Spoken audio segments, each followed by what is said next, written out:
Bonjour à tous, bienvenue chez Atlas Île-de-France. On est plusieurs à être connectés, il est 11h04.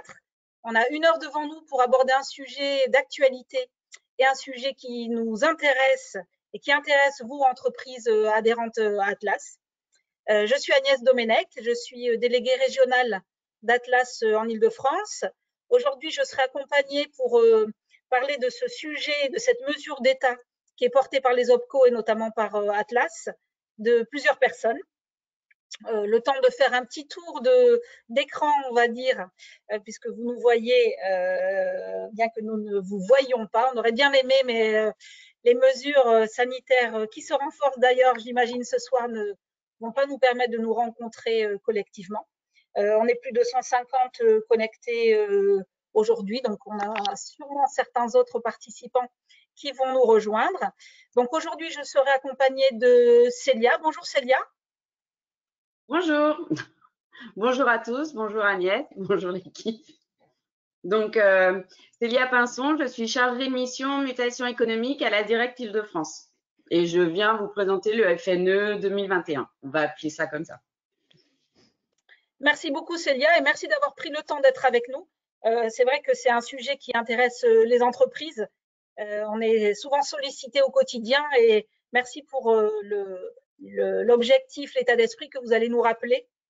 C'est précieux d'avoir aussi votre discours et que vous puissiez nous donner les clés pour mieux appréhender ce dispositif. Pauline, bonjour, merci d'être là aussi. Bonjour. Donc, Pauline est juriste de la formation professionnelle à Atlas et elle a une spécialité sur toutes les questions juridiques. Elle viendra en soutien avec nous, notamment sur les particularités inhérentes à l'éligibilité de certaines entreprises. Je serai aussi accompagnée de Yasmine. Bonjour Yasmine. Bonjour, bonjour à toutes et bonjour à tous. Yasmine Ami, conseillère formation au sein de notre co-Atlas. Ma mission en tant que conseillère, c'est d'accompagner et de conseiller les entreprises de la branche dans leurs projets emploi-formation. J'interviens principalement auprès des entreprises du 2e et 7e arrondissement de Paris et je serai là pour vous présenter la partie opérationnelle du dispositif FNE côté OPCO Atlas. Merci Yasmine. Alors nous sommes 4 femmes, mais chez Atlas, nous avons aussi des hommes. Certains se cachent. Donc on aura aujourd'hui la chance d'avoir Amine Abi, qui est conseiller grand compte au sein de l'OPCO Atlas en Île-de-France. On ne le verra pas, on l'entendra sûrement et c'est lui qui va être le modérateur.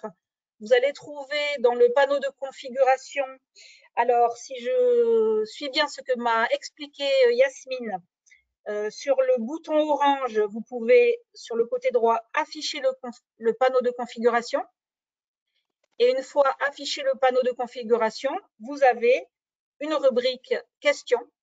Vous pourrez ainsi poser les questions pour avoir un peu plus d'informations sur les éléments que nous allons vous donner. Et Amine sera de l'autre côté, répondra en direct aux questions lorsqu'il a la réponse, et il y en a beaucoup sur le sujet. Et à l'issue de chacune des interventions, on pourra revenir sur les questions qu'il est important de partager de manière à avoir cette culture commune et d'avoir bien en phase les attendus et le mode opératoire. Donc le FNE formation, on est bien dans le cadre du plan de relance. C'est une mesure d'État, donc Célia nous l'indiquera, qui est portée par les OPCO et ici Atlas. On va rapidement revenir sur qui est Atlas et quelles sont les entreprises qui composent et qui sont adhérentes à l'OPCO. Célia nous expliquera peut-être les différences avec le FNE 2020 et l'état d'esprit et les objectifs de ce dispositif. Pauline donc reviendra sur plus la partie juridique et les entreprises éligibles, et Yasmine, comme elle l'a dit, va pouvoir nous indiquer comment on fait lorsqu'on est une entreprise et qu'on est dans ces situations, comment Atlas peut nous aider et quel est le mode opératoire. Rapidement, en 2 slides, pour nos adhérents, puisque ce webinaire s'adresse aux adhérents d'Atlas, non pas que le dispositif soit différent d'un OPCO à un autre, toutefois, en termes de déclinaison opérationnelle et de mise en œuvre, il peut y avoir des spécificités qui sont liées aux différentes organisations.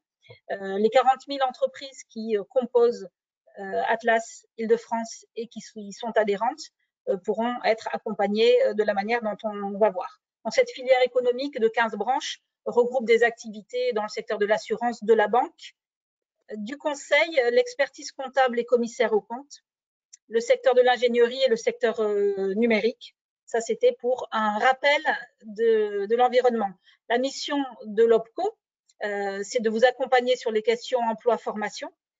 Pour ce qui intéresse le sujet du jour, le FNE 2021, il s'agira de voir comment dans ce moment qui est particulier pour nous tous et pour vous, entreprises, on peut vous accompagner sur la performance. Alors, demain, la performance et aujourd'hui la performance, les compétences de vos salariés à réorienter, à renforcer, puisque c'est bien l'enjeu du FNE 2021.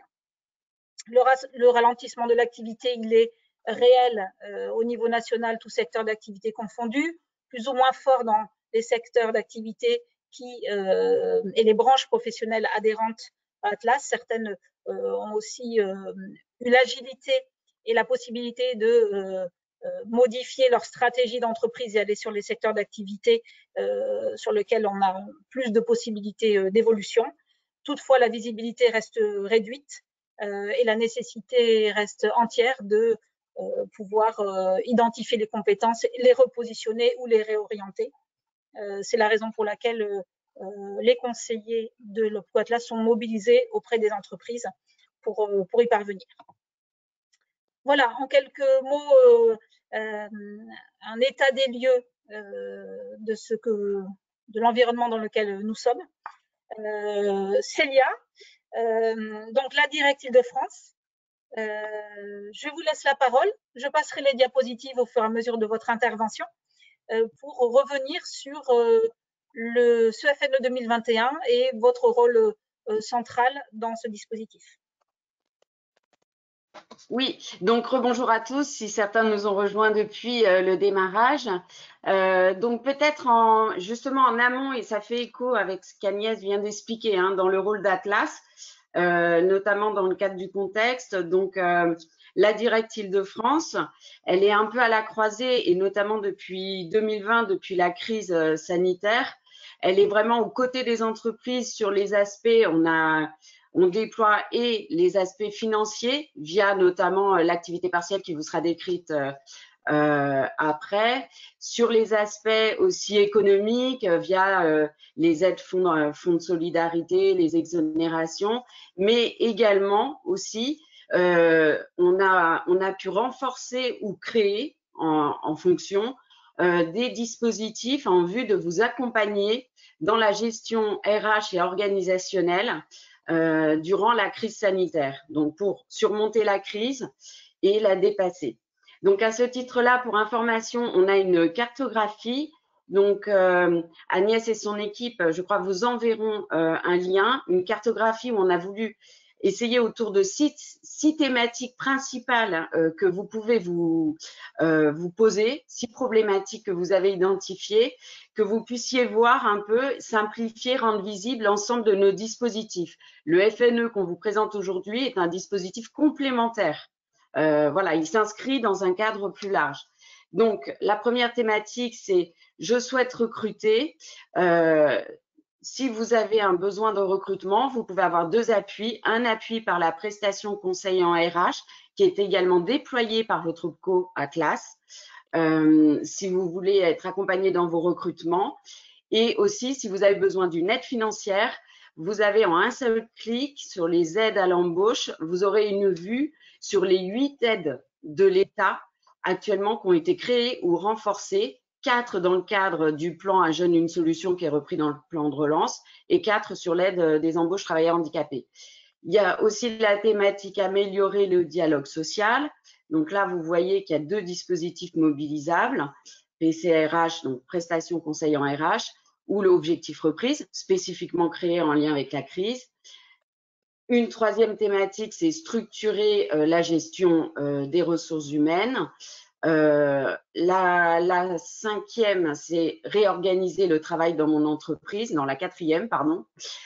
Former vos salariés ou encore questionner mon modèle économique pendant et suite à la crise sanitaire.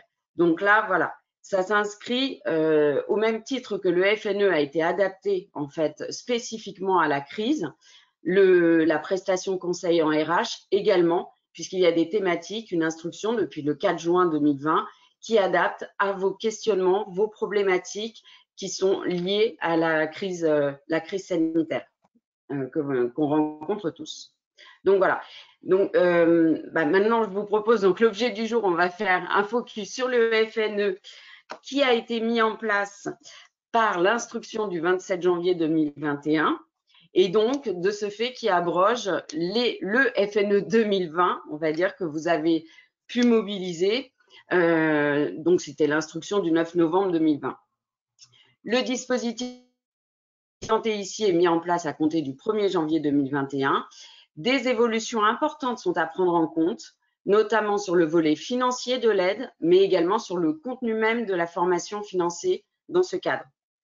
Alors, le FNE, c'est un dispositif en évolution. Donc, initialement, le FNE avant la crise, c'est un dispositif qui existait pour faciliter la continuité de l'activité des salariés face aux transformations consécutives aux mutations économiques et à favoriser leur adaptation à de nouveaux emplois. Puis, la crise sanitaire est arrivée et il y a eu l'idée de renforcer le FNE en le couplant à l'activité partielle parce qu'ils étaient complètement déconnectés au préalable. Donc, au départ, le FNE Covid que vous avez connu jusqu'au 31 octobre, qui a été avec un taux d'intervention de l'État de 100%, puis à compter du 1er novembre, un FNE, on va dire, remanié et adapté aussi au fait que la crise sanitaire s'inscrit dans la durée, donc un FNE un peu rebond, dans lequel on a introduit l'activité partielle de longue durée, donc le FNE AP plus AP classique plus APLD, avec des taux d'intervention différents, donc 80% de taux d'intervention de l'État pour le FNE APLD et 70% pour le FNE AP. Puis, dans la mesure où nous sommes dans un contexte qui s'inscrit vraiment, je le répète, mais dans la durée, le dispositif est à nouveau adapté et nous ne savons pas encore quand nous allons en sortir.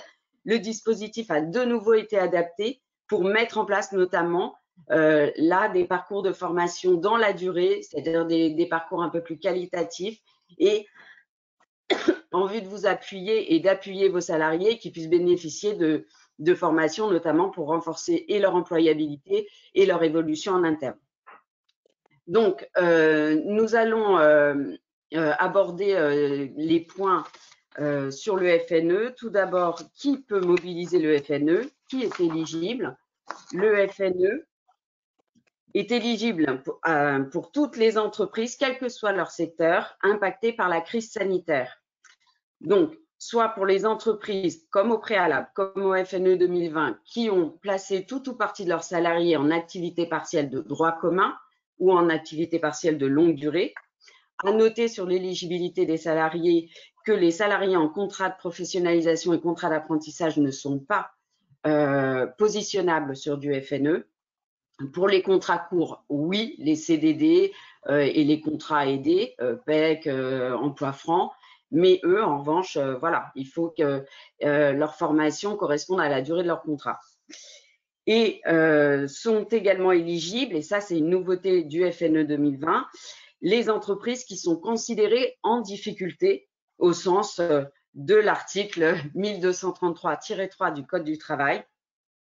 Donc, il y a 3 thématiques que ce code reprend, c'est en raison d'une baisse d'activité ou bien d'une réorganisation ou encore confronté à une mutation forte, par exemple. Et sont exclus du dispositif entreprise en difficulté, enfin ne peuvent être considérés comme une entreprise en difficulté, les entreprises qui l'étaient avant la crise sanitaire. Et ça, c'est en lien avec une règle communautaire. Je ne rentre pas dans les détails, mais voilà, on ne peut pas. Elles ne sont pas prises en charge. Donc, c'est des difficultés consécutives à la crise sanitaire. Le deuxième point qu'on peut aborder, ce sont les modalités de conventionnement. Donc, il y a une mise en place cette année, contrairement à l'année dernière, il y a une mise en place de conventions nationales entre notre administration centrale, le ministère, et chaque OPCO. L'année dernière, nous sommes passés par des conventions régionales. Bon, ça, pour vous, c'est relativement indolore. Ça, c'est une règle plus entre OPCO et nous. Et cette convention, en revanche, elle vise la poursuite d'un triple objectif.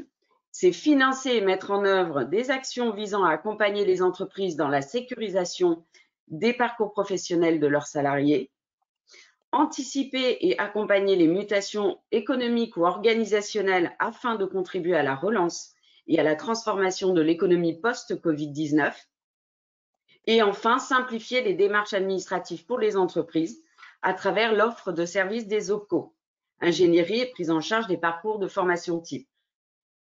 Alors, en Île-de-France, dès 2020, l'ensemble, l'interlocuteur, votre interlocuteur était déjà votre OPCO. Ça, cette simplification concerne plus, en fait, des conventions qui pouvaient être hors Île-de-France où il y avait des conventions individuelles avec l'État. Voilà. Donc, la directive Île-de-France, interlocutrice des entreprises, négociant des accords relatifs à l'activité partielle, intervient aux côtés des OPCO dans une démarche de promotion du dispositif et suivi du déploiement territorial. Les actions éligibles, donc, sont éligibles comme… Pardon ? Je dis justement, venons. Voilà, les actions éligibles. Donc, à l'instar du FNE 2020, sont éligibles toutes les actions de formation, exception faite des formations obligatoires liées à la sécurité qui relèvent de l'obligation de l'employeur et des formations par alternance ou en apprentissage, comme je vous l'ai évoqué précédemment. 5 points sont à noter. L'action de formation doit être organisée sous la forme d'un parcours. C'est vraiment le leitmotiv du FNE 2021, c'est la notion de parcours de formation. Donc, il doit comprendre des séquences de formation, un positionnement pédagogique, une évaluation et accompagnement du salarié formé, adaptation du contenu et des modalités de formation aux salariés si nécessaire en cours. Le deuxième point, c'est que le parcours de formation doit permettre au salarié bénéficiaire de développer ses compétences et renforcer son employabilité. Et ce parcours peut être mobilisé via plusieurs solutions pédagogiques, présentielles, distancielles, en situation de travail. Donc là, nous partons plus sur du distanciel, je pense, mais voilà, après, ça peut dépendre aussi du type de formation et du respect des règles sanitaires. Dernier item sur le parcours ne peut excéder une durée de 12 mois. Donc ça, c'est vraiment une notion qui est inscrite dans l'instruction à retenir. L'action de formation, comme au préalable, doit être dispensée par un organisme de formation qu'on appelle OF, déclaré et externe à l'entreprise, ou si l'entreprise en dispose, par le service de formation de l'entreprise. Alors, comme je l'ai indiqué, c'est la notion de parcours de formation qui est vraiment le tronc, la clé de voûte du FNE 2021. Et il se décline en 4 types de parcours envisageables. Donc, il y a le parcours reconversion, tout d'abord, dont l'objectif est de permettre aux salariés de changer de métier, d'entreprise ou de secteur d'activité.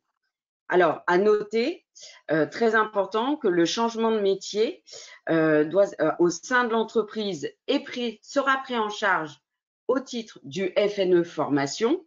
En revanche, si le salarié vise un changement de métier en externe à l'entreprise, là, on est hors champ FNE. C'est pris en charge au titre du nouveau dispositif transition collective dont vous avez dû entendre parler, qui est en train de se déployer. Voilà. Le deuxième parcours est le parcours certifiant, qui permet de formaliser et de valoriser l'acquisition des compétences et l'expérience professionnelle des salariés. il peut se traduire par un diplôme, un titre professionnel, une certificat de qualification professionnelle, compétences socle, CLEA, voire VAE. La VAE peut être prise en charge. Sur ce parcours, il est à noter 2 points un petit peu plus spécifiques, plus pragmatiques. Concernant les formations inscrites au RNCP, elles peuvent être éligibles au titre du parcours formation FNE, soit en leur totalité, soit pour un bloc de compétences. Et concernant les certifications inscrites au registre spécifique, elles sont également éligibles au titre du FNE, mais attention, le point d'attention est important parce que c'est la notion à retenir sur le FNE 2021, c'est que cela doit s'inscrire dans le cadre d'un parcours de formation complet. Donc là, notamment, c'est le point d'attention pour le bloc de compétences ou la certification spécifique. Seul, ce n'est pas possible, mais si ça s'inscrit dans un parcours cohérent de formation du salarié, oui. Voilà. Le 3e parcours mis en place est le parcours compétences spécifiques contexte Covid-19. Donc, vous voyez, une adaptation réelle aux difficultés rencontrées. Donc, c'est accompagner, l'objectif est d'accompagner les différentes évolutions qui s'imposent aux entreprises en période de crise. Ces évolutions peuvent se traduire par une obligation de s'ouvrir sur de nouveaux marchés, sur des produits de procédés de fabrication, des techniques de commercialisation, c'est assez large, de nouveaux services, ou bien de nouveaux modes d'organisation et de gestion. Et enfin, le 4e parcours, c'est le parcours anticipation des mutations économiques. Donc, c'est accompagner les transitions numériques et écologiques. Et donc, ça, ce sont des thématiques qui sont stratégiques pour le secteur. Accompagner les salariés est indispensable pour leur montée en compétences en vue de s'approprier les nouveaux outils et méthodes de travail. Excusez-moi, je suis un petit peu enrhumée. Ensuite, également, nouveauté 2021 du FNE, c'est le niveau de prise en charge variable en fonction de la taille de l'entreprise, le taux d'intervention de l'État. Donc, il y a une double entrée. À noter, vous voyez le tableau, que pour les entreprises de moins de 300 salariés, on est à un taux de prise en charge de l'État de 100%. Que l'entreprise soit en active et mobilisée l'activité partielle de droit commun, l'activité partielle de longue durée ou qu'elle soit en difficulté.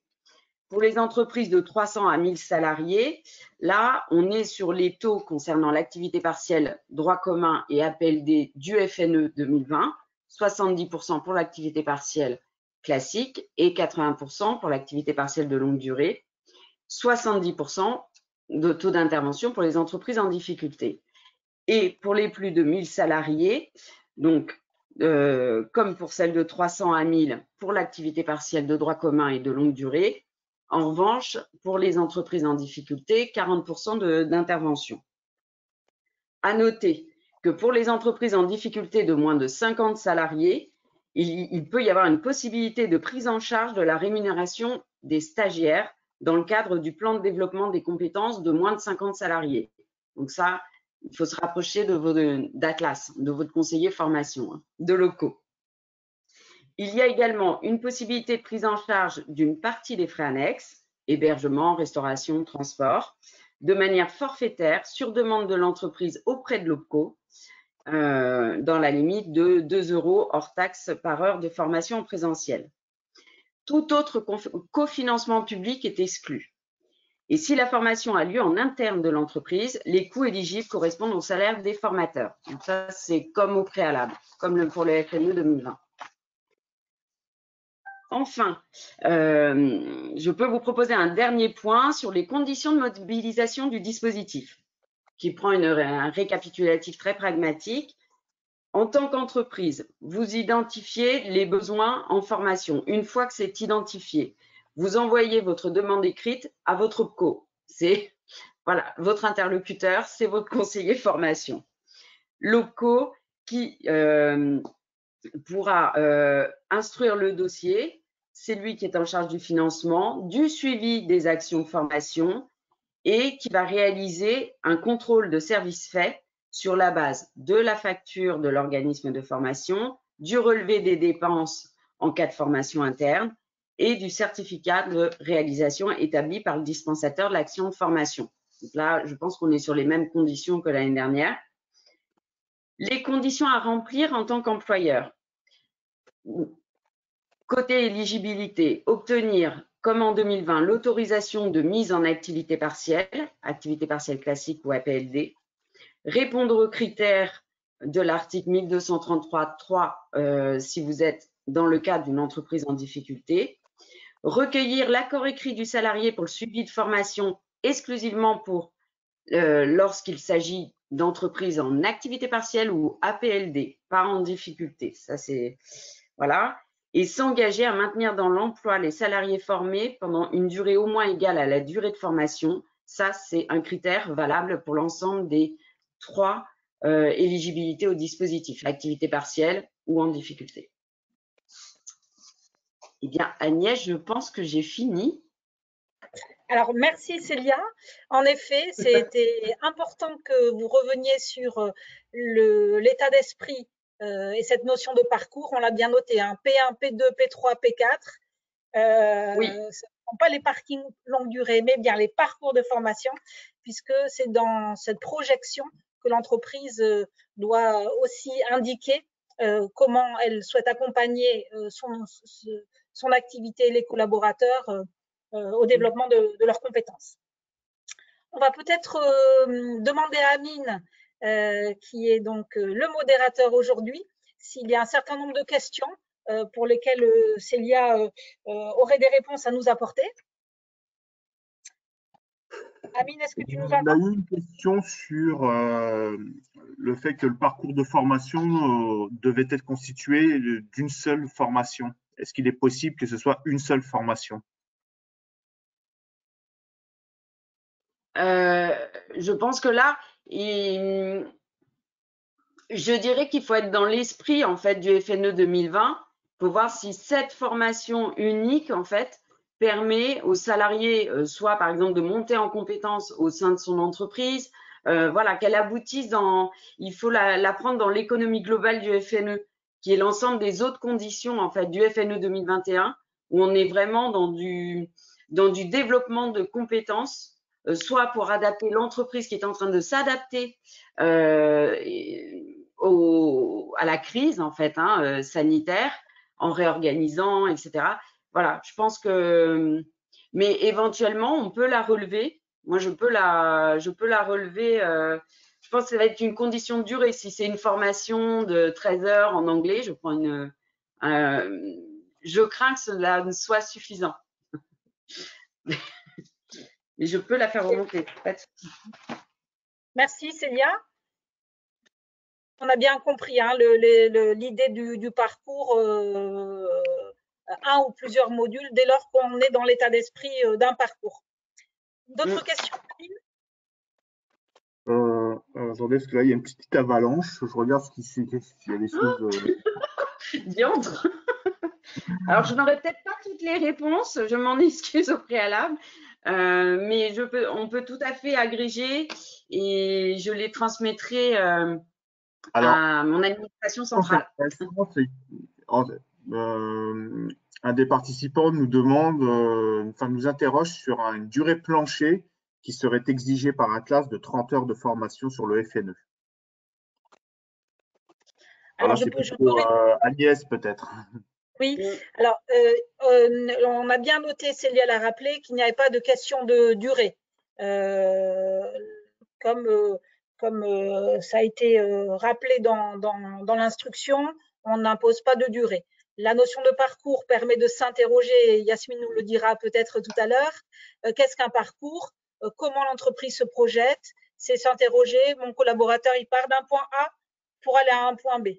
Dès lors que la progression elle est notable, elle renforce son employabilité, elle permet à l'entreprise de développer des compétences et de mettre en pratique ces compétences acquises, alors on parle de notion de parcours. Donc l'État n'a pas souhaité se prononcer sur une durée. On pourrait imaginer qu'une durée plus courte ne permet pas l'acquisition de compétences et une mise en œuvre dans l'entreprise.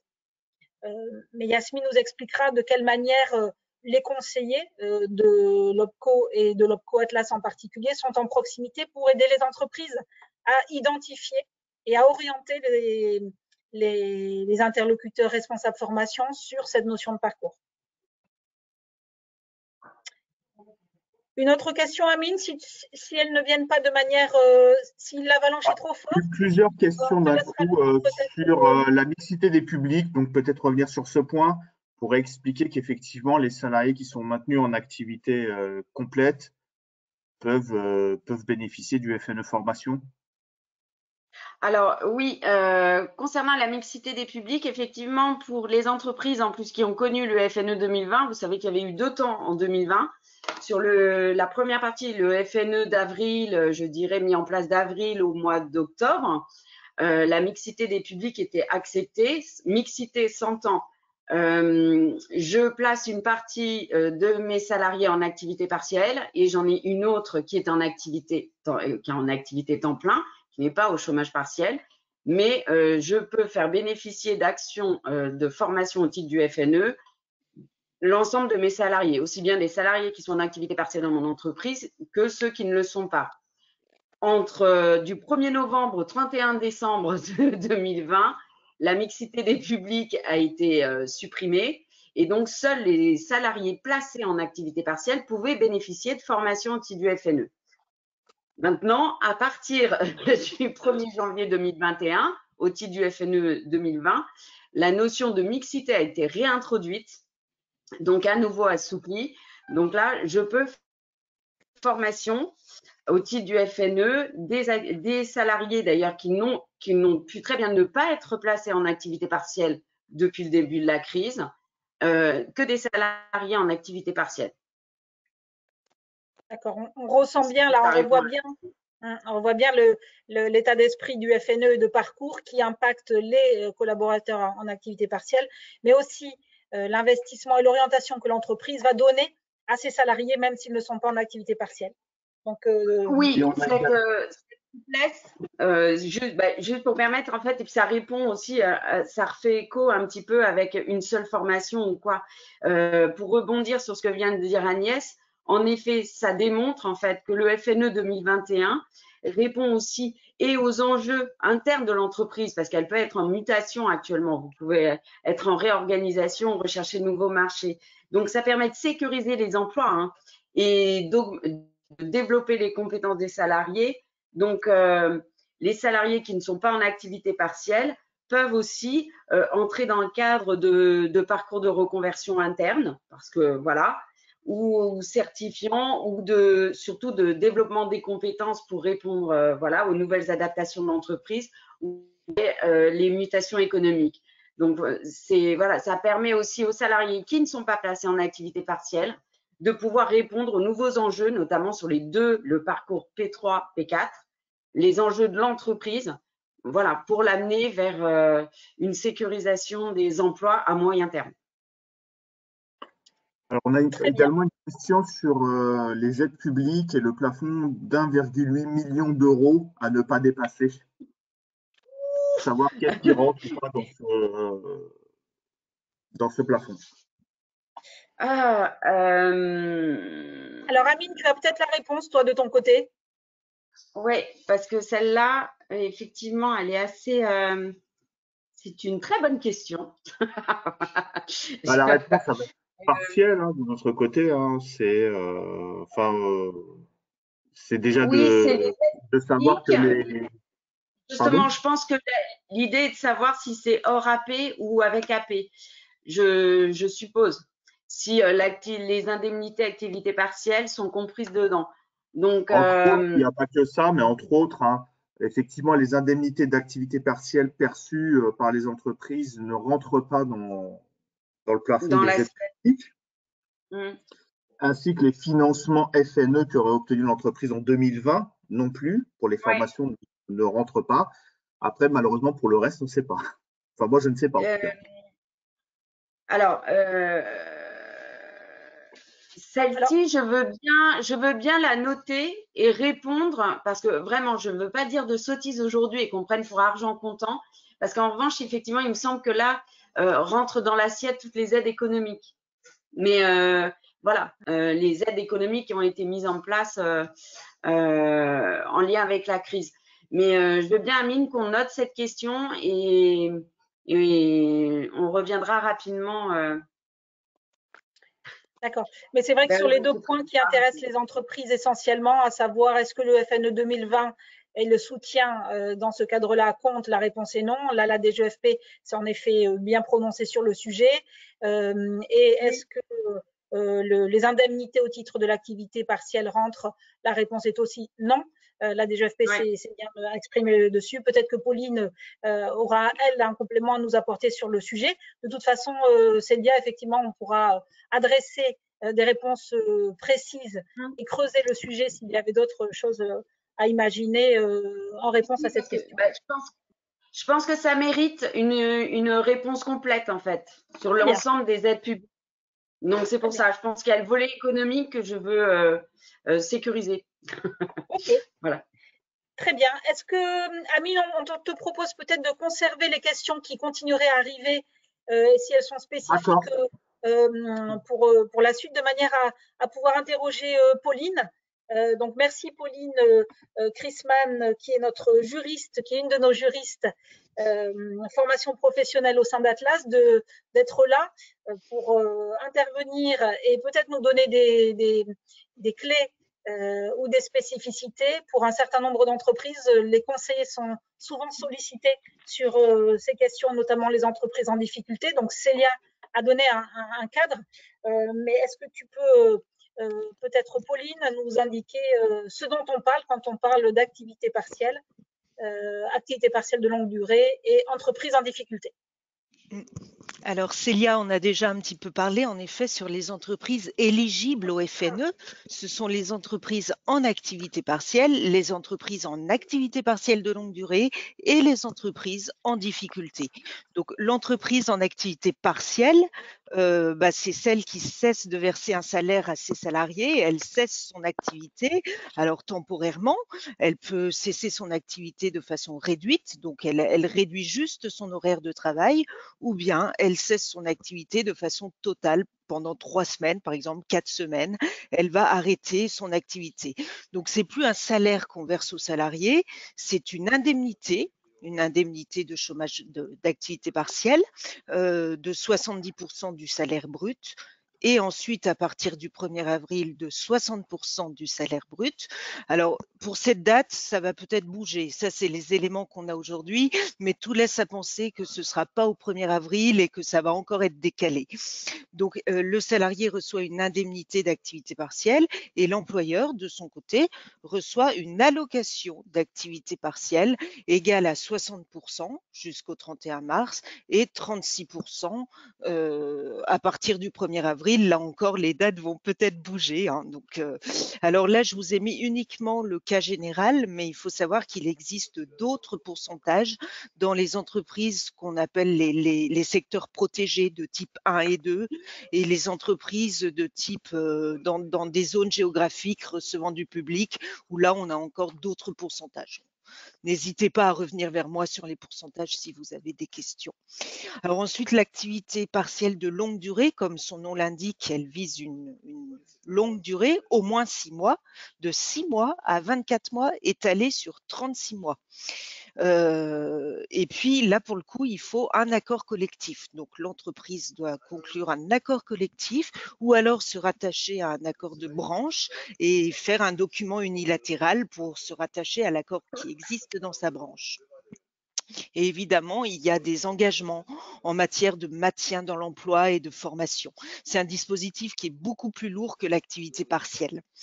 Et enfin, le troisième type d'entreprise, ce sont les entreprises en difficulté. Alors, qu'est-ce que c'est qu'une entreprise en difficulté? Eh bien, c'est le Code du travail, l'article L 1233-3, qui nous dit qu'est-ce que c'est qu'une entreprise en difficulté. Donc, il y a 3 cas. Puisque le 4e cas a été écarté, c'était la cessation d'activité. Donc, ce 4e cas ne figure pas dans les 3 cas. Je vais lire la slide de bas en haut. On va commencer par la réorganisation de l'entreprise. ensuite la mutation technologique et en dernier point, les difficultés économiques. Alors, qu'est-ce que c'est qu'une difficulté économique? Ça peut être assez subjectif finalement. Eh bien non, c'est très encadré. On nous dit que c'est l'évolution significative d'un indicateur comme la baisse de commandes, la baisse du chiffre d'affaires, des pertes d'exploitation, une dégradation de la trésorerie ou de l'EBE, ou tout autre élément qui peut justifier les difficultés.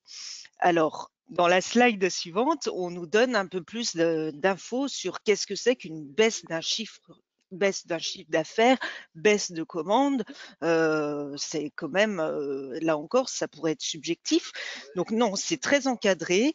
C'est un trimestre de baisse pour les entreprises de moins de 11 salariés, 2 trimestres pour les entreprises entre 11 et 50 salariés, 3 trimestres pour les entreprises entre 50 et 300 et 4 trimestres pour les entreprises de plus de 300 salariés. C'est-à-dire que pour être en difficulté, l'entreprise doit justifier qu'à la même période de l'année N-1, son niveau de commande était significativement inférieur, supérieur à ce qu'elle vit aujourd'hui, et que cette baisse de ses résultats depuis 1 ou 2 ou 3 trimestres en fonction de son effectif engendre le fait qu'elle soit en difficulté. Donc c'est très encadré, et si effectivement elle rentre dans cette définition, elle est une entreprise en difficulté éligible au FNE. Très bien, merci Pauline, en tout cas pour ces précisions. C'est vrai que j'imagine que ça aide nos entreprises aujourd'hui adhérentes Atlas qui sont présentes à ce webinaire. Je le sais et les conseillers le confirmeront que ces questions reviennent de manière récurrente. Merci en tout cas pour ces précisions.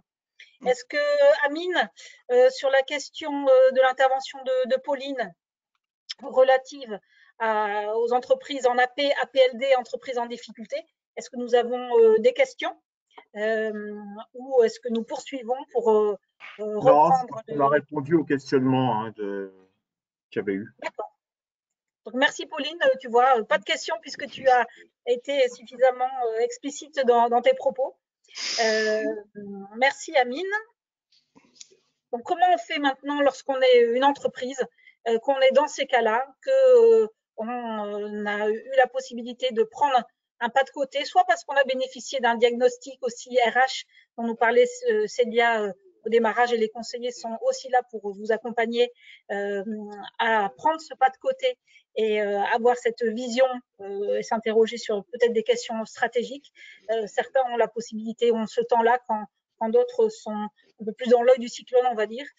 Comment mobiliser vos conseillers et comment les conseillers peuvent vous aider à la mise en œuvre de la mobilisation de ce dispositif et au financement des formations. Yasmine, je te passe la parole pour que tu puisses nous expliquer de manière concrète comment ça se passe. Merci Agnès. Effectivement, sur cette dernière partie, je vais vous présenter la procédure administrative à suivre pour pouvoir bénéficier du dispositif FNE auprès de l'OPCO Atlas. C'est-à-dire, comment faire ma demande de prise en charge FNE, à qui dois-je m'adresser pour valider mon plan de formation FNE et quelles sont les pièces à fournir pour avoir un dossier complet. Et un dernier point sur les modalités de financement du reste à charge qui va concerner les entreprises de 300 salariés et plus. Les étapes. La première étape, ça va être de faire une prévalidation des parcours de formation auprès de votre conseiller formation référent. Concrètement, cette première partie consiste à s'assurer de l'éligibilité du parcours auprès du conseiller formation de l'entreprise. Pour cela, l'entreprise doit transmettre à son conseiller la fiche projet que je vais vous détailler dans la prochaine slide, ainsi que les programmes de la formation. Et éventuellement, prévoir un entretien d'échange avec le conseiller formation si nécessaire. Pour les entreprises qui n'ont pas encore identifié leur conseiller formation à attitré, c'est simple, vous pouvez retrouver les coordonnées du conseiller formation en vous connectant sur votre compte en ligne MyAtlas ou tout simplement contacter la plateforme téléphonique pour demander les coordonnées du conseiller formation pour le compte de l'entreprise. Sur cette slide, vous avez donc un aperçu de la fiche projet. Cette fiche projet est complétée par l'entreprise au niveau des différentes parties. Il y a donc une partie qui porte sur les coordonnées de l'entreprise, code adhérent, réseau social, etc. Et une deuxième partie où l'entreprise doit préciser sa situation, c'est-à-dire si elle est en activité partielle ou bien en activité partielle de longue durée ou si elle rentre dans la catégorie des entreprises en difficulté. Et une partie contexte qui est vraiment la partie importante, la plus importante de cette fiche projet, où là, il sera nécessaire de présenter un argumentaire décrivant le contexte dans lequel l'entreprise propose ses parcours de formation, notamment les enjeux auxquels elle est confrontée, et vraiment mettre en avant le lien entre ce contexte et les parcours de formation mobilisés. Et donc ensuite, nous avons donc un tableau donc, qui est complété donc, tout en bas de cette fiche. C'est un tableau où l'entreprise doit renseigner donc, les parcours de formation, donc une ligne par parcours de formation. Un parcours, bien évidemment, peut concerner plusieurs salariés. Donc, il suffit donc, de l'indiquer sur la partie nombre de stagiaires. Et les objectifs vont concerner les 4 catégories de parcours, où là, donc, il y a un menu déroulant donc, qui va permettre à l'entreprise de nous préciser dans quelle catégorie de parcours s'inscrit la formation. Si c'est un parcours certifiant, reconversion, compétences spécifiques Covid ou bien anticipation des mutations. Donc, une fois la fiche complétée par l'entreprise, elle doit la retourner à son conseiller formation qui doit préciser dans la colonne décision Atlas si le parcours est éligible au dispositif FNE. Une fois cette fiche validée par le conseiller, le conseiller la renvoie donc à l'entreprise qui doit l'annexer donc au dossier en ligne, tout simplement. Merci Yasmine. Je te coupe juste un instant pour revenir sur ce que tu viens de dire. Cette étape, elle est importante du point de vue qualitatif. La collaboration entre l'État et les OPCO dans le cadre de cette convention nous amènera à remonter des informations quantitatives en effet, mais aussi qualitatives. Le conseiller est aussi précieux dans cette relation. Sur la base de ce que vous avez identifié, lui pourra venir en soutien pour recontextualiser et faire en sorte que vos projets de formation s'inscrivent dans le cadre de ces parcours de manière à isoler ce qui n'est pas dans l'esprit d'un parcours et à renforcer le contexte pour vous aider au mieux. Donc, cette relation avec le conseiller, elle est précieuse et l'ensemble des conseillers Atlas en Ile-de-France sont très mobilisés sur la partie accompagnement. Je te redonne la parole, Yasmine. Merci Agnès.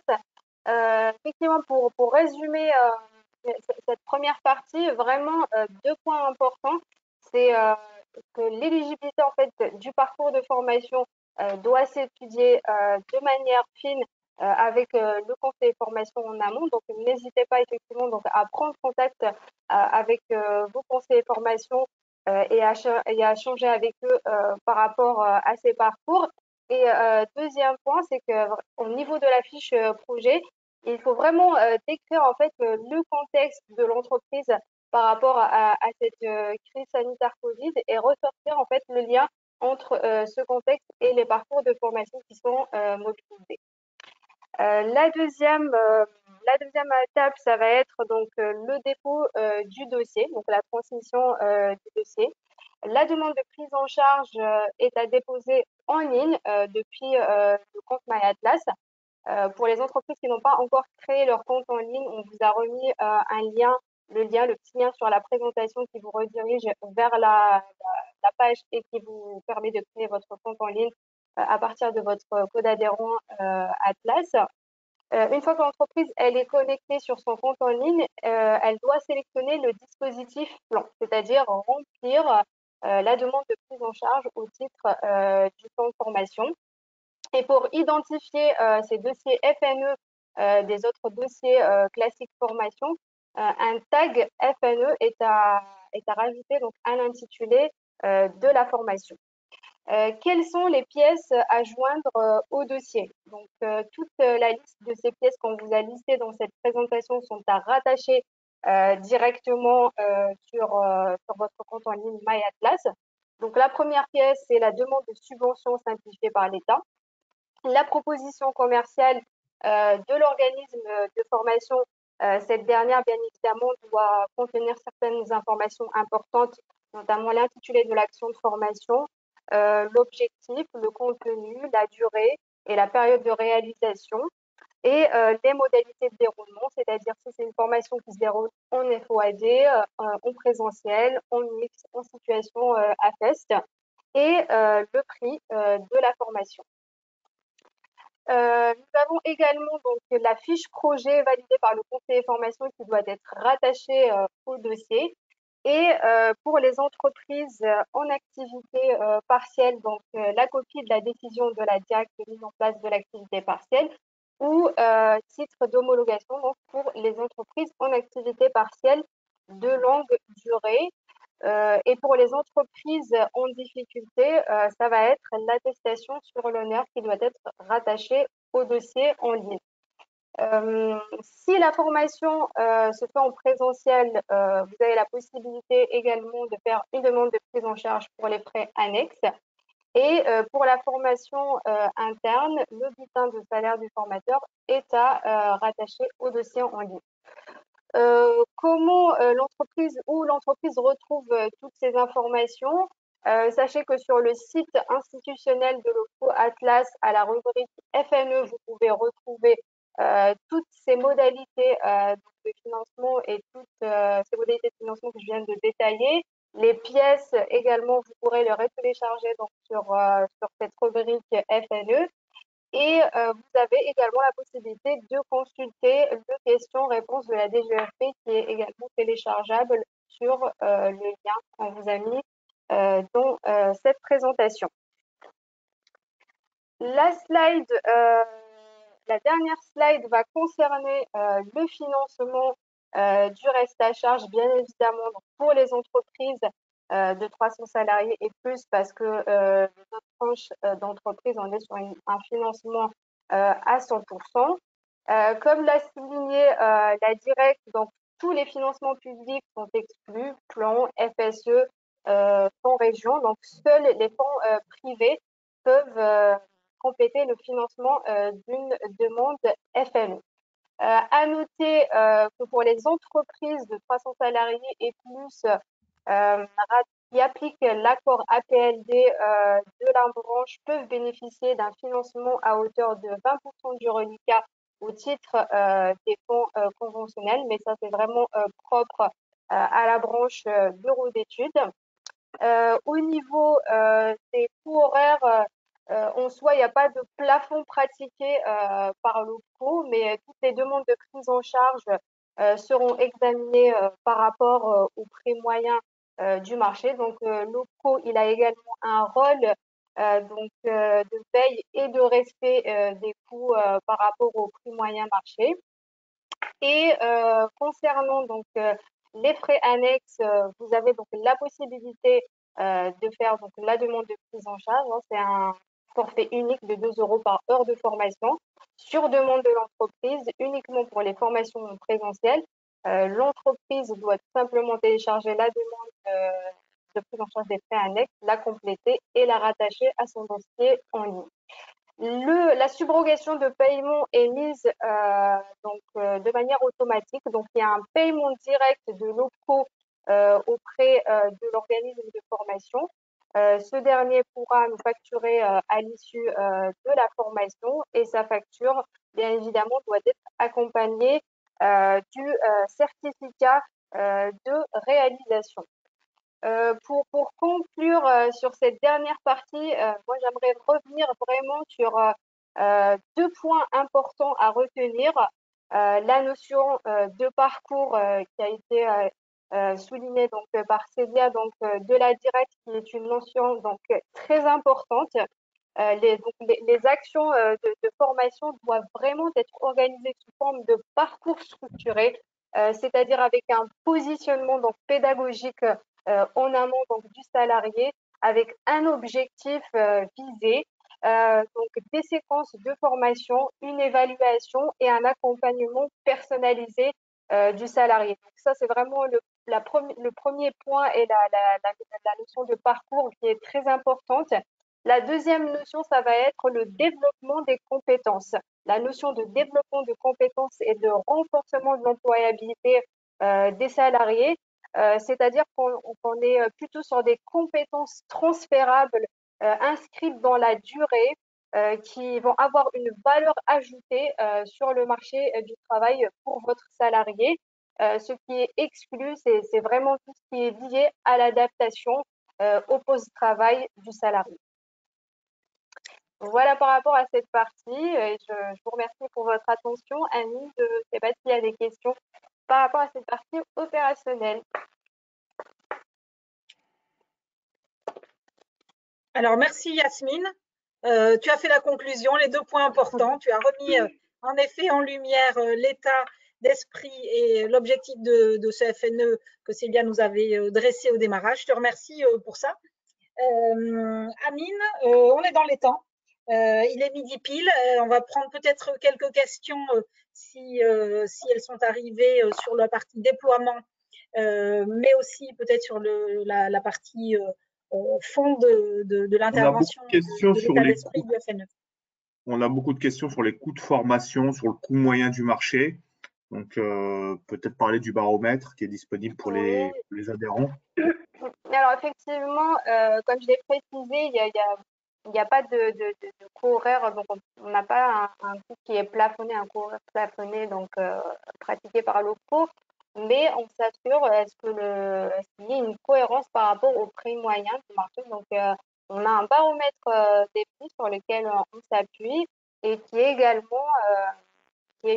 également mis à la disposition de nos entreprises. Donc, vous pouvez retrouver sur votre compte en ligne MyAtlas le baromètre qui vous permet de voir un peu quel est le prix moyen du marché de la formation en question. Voilà. On a également une info plutôt à donner, c'est que la présentation sera transmise aux participants. Il y a beaucoup de questions sur ce point. Ouais. Et qu'on a également le site internet d'Atlas où il y a une page dédiée au FNE où on retrouve toutes les étapes de dépôt de dossier et tous les documents qu'on a évoqués, la fiche projet, la demande de subvention, etc., sont disponibles sur le site internet d'Atlas sur la page dédiée au FNE formation. Tout à fait. Et indiquer qu'il n'y a pas de montant maximum pouvant être financé par le FNE sur les dossiers, si ce n'est le plafond ultime des 1,8 million d'euros. Tout à fait. Donc, un salarié peut se faire financer plusieurs actions de formation si elles sont bien évidemment structurées sous forme de parcours.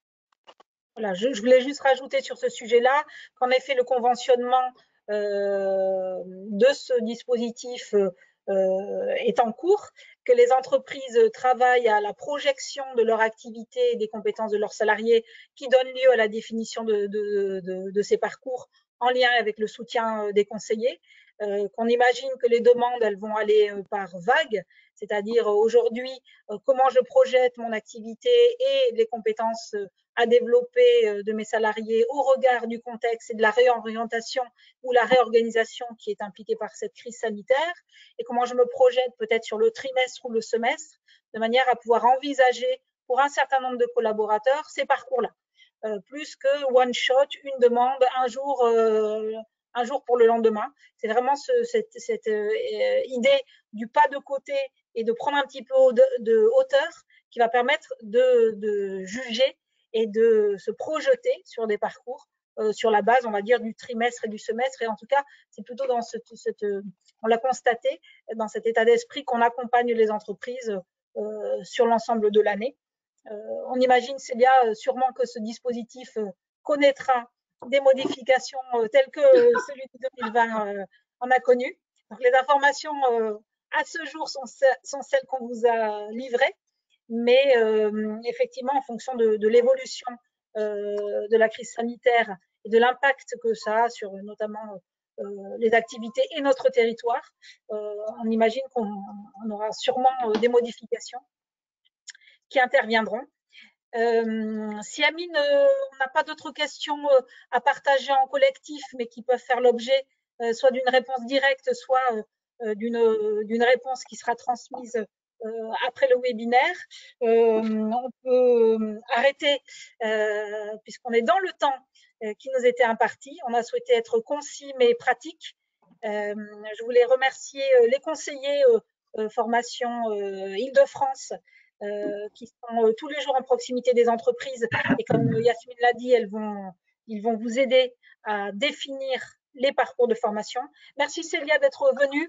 Je sais que vous êtes aussi sur la brèche sur le sujet. On a plein de questions qu'on vous remonte, donc merci pour vos réponses.